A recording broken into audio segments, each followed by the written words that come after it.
Terrorizes up from the sewers of Gotham. Here's your look at the new DC Collectibles Batman vs. Killer Croc mini statue.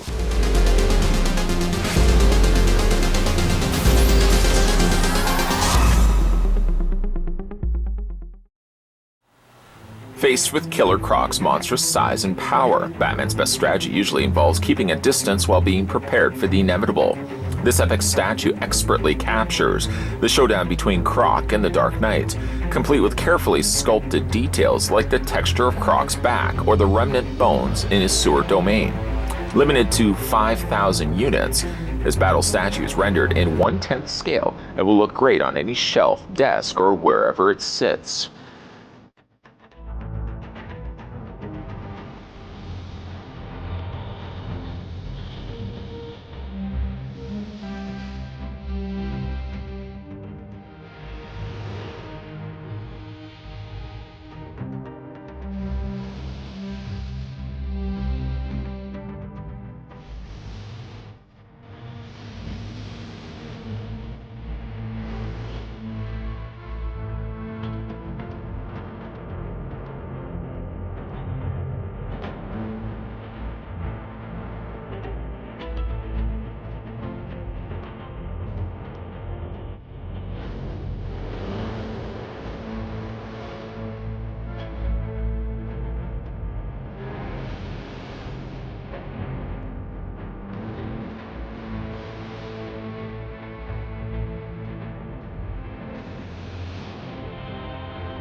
This is a 1/10 scale statue, and because of that, it's going to be a little bit smaller than some conventional statues you may have in your collection. To give you an accurate reading of how tall exactly the statue does stand, taking my tape measure, I can tell you that the statue stands exactly 8 inches in height, and that's 8 inches to the top of Batman's cape. We're going to switch that over to centimeters post-haste, and post-haste tells me, more so the tape measure tells me, that the statue stands 20.3 centimeters in height. On the underside of the statue, very carefully picking it up, I can flip it upside down. This statue was very gracefully offered up by the folks over at DC Collectibles, and because of that, you're going to see AP, which stands for Artist Proof. This happens to be Artist Proof 01, the first one in the line out of 5,000 copies. 5,000 copies may seem high, but often at times most comic book stores won't restock these once they finish selling them off. It's next to then impossible to try to track these down unless you source them out in aftermarkets. So I would say for that reason alone, 5,000 copies are going to go pretty fast. 4 felt feet on the underside of the display stand as well to prevent any scratching on any surface where you end up displaying it. Getting a look at the statue, I'm always really impressed when they're able to scale these down in the mini format 1/10 statues. We've seen cases like this before where they've taken existing statues on one end, like the Killing Joke for example, and they shrunk it down to a smaller format. From what I can tell, I don't know if there is a larger format of the Killer Croc versus the Cape Crusader. This may very well be the only size format that they have issued out for this. But it just goes to show, though, that just as much the detail and the care that they put into the larger pieces can also be replicated here in the smaller format as well. I guess before we do anything, we'll look at the display base, as that usually is the place that we start. After all, we already looked at the underside of the base while we continue our way until we get to the very tops of Batman's pointed cowl ears. Starting at the base and working our way up, you can see a very nice textured display bottom. It does look like the streets of Gotham City, but then a skull may lead me to believe otherwise. Not unless the skull merged out with Killer Croc as he exited out to escape, and then Batman quickly flew down to approach him and to try to restrain him as best he certainly could. But I do like the texturing that they put all over the asphalt or the pavement section right there. Now this could very well also still be, as the packaging had alluded, still the catacombs of Killer Croc's lair. This just happens to be one of the entryways or exit points within the sewers. So maybe that would explain certainly why there is a skull present there on the side. Even the skull has some nice detailing for its size. I mean, even if I put my thumb next to it, you can see how small that skull is in contrast to the rest of the statue. I like that you've got the bent and mangled areas of the metal that would have been the outer frame of the sewer opening. And then one nice touch, let me just flip this around so you guys can see. Not magic necessarily, but certainly magic from the sculptors of DC Collectibles. They managed to levitate the sewer cover, the manhole cover. It's actually just lodged into the side of Killer Croc's leg. But it gives you a nice little floating effect, almost as if it's projecting the idea that there's motion, there's flow. There's the fact that you have Killer Croc exiting out, and then the manhole cover just kind of been blown off to the side. I really do think that's neat.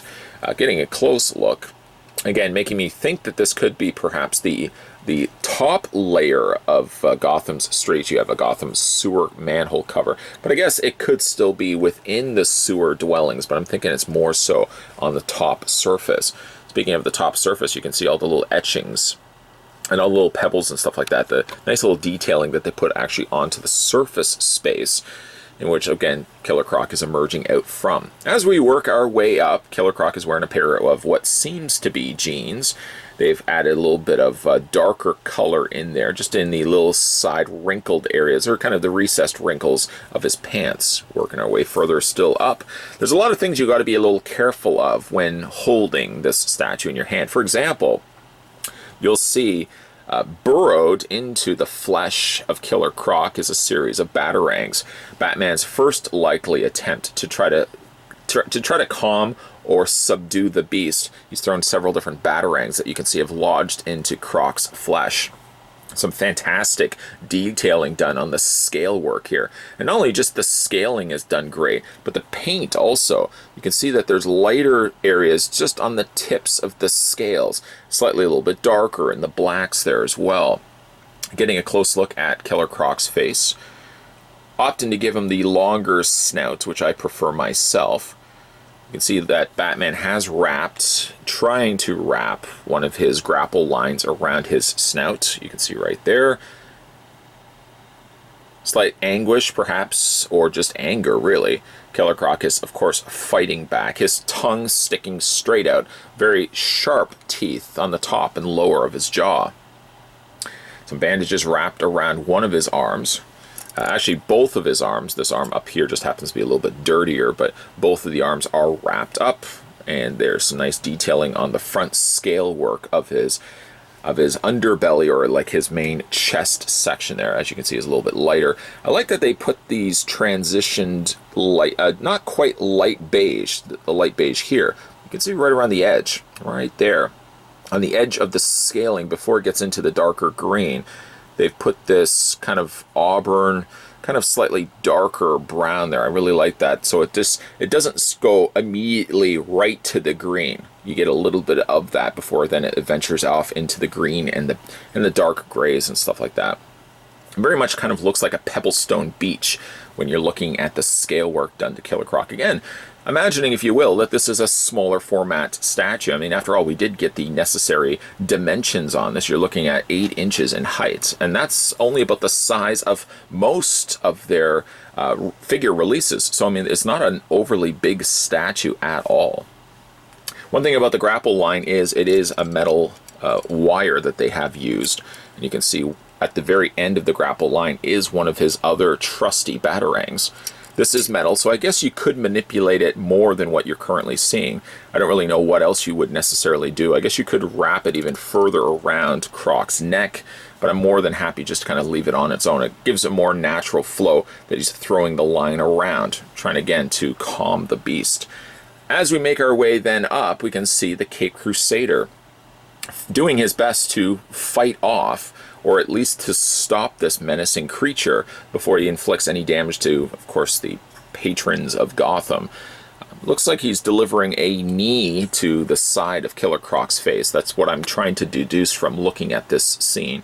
You can see that there's Killer Croc's eyes on both sides. Very, very narrow slits of black amongst the foreground, I guess, or background of the yellow of his pupils. Really nice job. Very, very nice job on there. I guess that would be his eyeball and the black would be the pupil.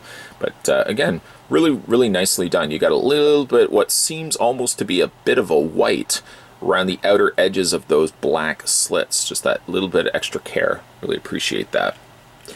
Then we get closer to Batman's main profile. There's the face right there.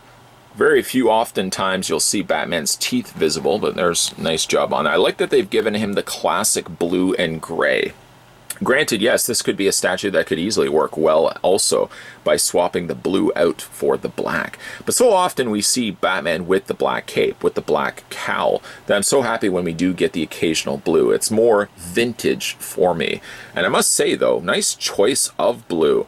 It's almost something that seems a little bit lost when looking at the background here of my reviewing area. It almost kind of gets lost to that. Really nicely done, though. And I like that the bat emblem is just kept to the black. There's no yellow oval around that. Utility belt is done in gold. The only area that I see that has been left off from what I can see from paint, and understand that this is an artist proof, there are gashes on the sides of Batman's legs.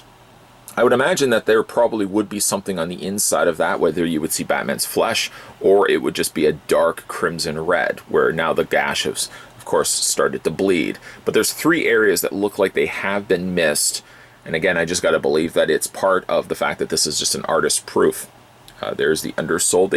They have even sculpted the undertread of Batman's feet, so I really like that also as well. The cape's got a great flow. In fact, the takeaway for most, if not all, the statue is the fact it's got a great flow to it. You can almost even like play out this scene in your head, how this would have happened. I imagine myself that Killer Croc is breaking his way out from his dwellings to flee the streets of Gotham, and Batman has flown down, thrown a few batarangs to try to slow him down, and when that hasn't worked, he's gone for the knee chop to the side of the head, and then wrapping a bat line around him. Again, really neat looking statue. A few little aspects, of course, that could be fragile to the piece are the pointed sections of his wing, of his cape. As you can see, there's the back section of the cape. Really a vintage looking back section of Batman's cape. Norm Breyfogle, I think is his name, one of my all-time favorite Batman artists. I can almost even imagine this to be a Batman cover drawn by Norm. Really, again, neat looking statue. There's nothing really I wouldn't necessarily have changed to it. I like the fact also that it's small. They've kept it really, really small. That only at 8 inches, it's ideal for desks and shelf space, something of which, even as Batman collectors go, there are collectors obviously that have the necessary space afforded that they can get these really large units towering at 20 to 30 inches. I simply just don't have that space, so I'm always very grateful when DC Collectibles are able to shrink down the size of some of their statues. As a 1/10 rendition of Batman vs. Killer Croc, this is, like I said, ideally suited for my desk space, and I really do like that. A nice statue from the folks over at DC Collectibles. Might I also add, if I can, it's nice that Croc is getting some love. Of all the Batman's rogues, I feel like Killer Croc kind of gets near the bottom end when it comes to choices for statues, choices for figures. Killer Croc usually is the last in line, favoring, of course, the obvious contenders like Joker, Harley Quinn, and even Two-Face and Mr. Freeze, I feel get more attention than poor Killer Croc. So when a statue comes out for Killer Croc, I'm even more happy, because like I said, Croc doesn't get as much love as I think he rightfully deserves.